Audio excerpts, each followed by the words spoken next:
Hi, Rocky Mountain students. Sorry for the delay in getting this message to you. Happy, technically, truly Monday. Usually I record these on Sundays and get to you guys then first thing in the morning.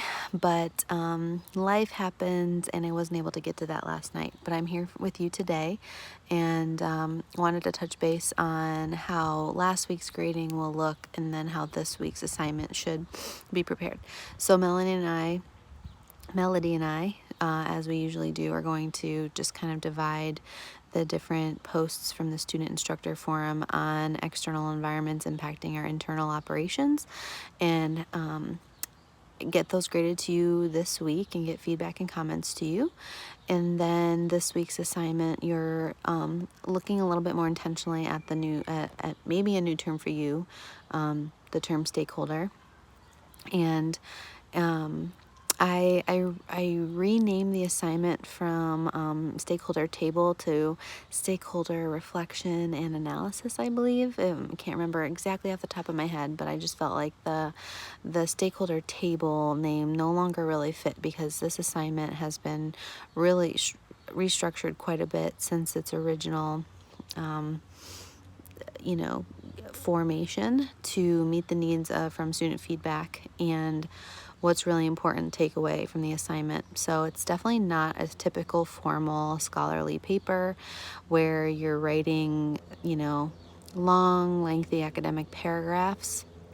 There are a list of questions that you need to reflect on and respond to, but you can definitely answer them in narrative format, bullet format, number format. It's more of just instead of a prompt, more, I'd like you to develop your ideas a little bit more on the idea of what a stakeholder is, how you're valued as a stakeholder, how you see your stakeholders now having read this information, and dive into those thoughts a little bit more deeply than you would just a couple sentence response in a forum post, and write it as in a paper format, but not a long, 5-6 page paper.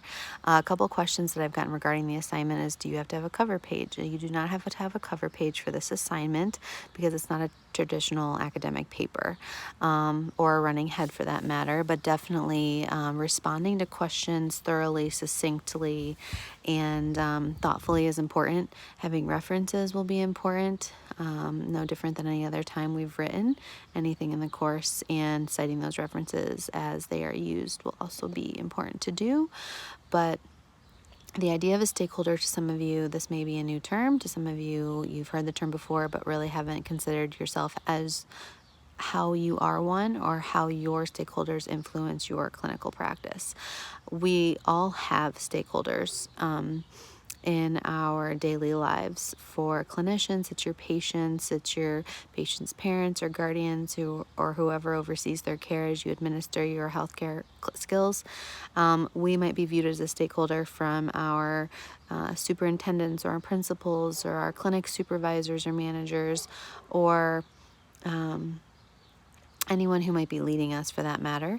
But it's important to understand that dynamic between stakeholder and stakeholderee, if that's a term, it kind of just came to me, and how we view their thoughts, perspectives, and opinions of us as we administer healthcare, as we implement policy changes.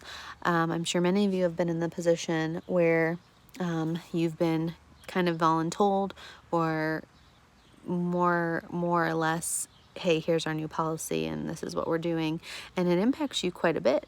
I think we're all definitely feeling that in these pandemic times, some of which is completely out of our control, but we really do have to roll with the punches. But if we can begin to think a little bit more intentionally of how those changes impact our patients and how they impact our healthcare and how they impact our morale for that matter, because morale is a very big precursor in follower buy-in and transformational leadership. And if we don't have that buy-in, if our followers don't feel valued as stakeholders and it's palpable, then that's a problem, and vice versa.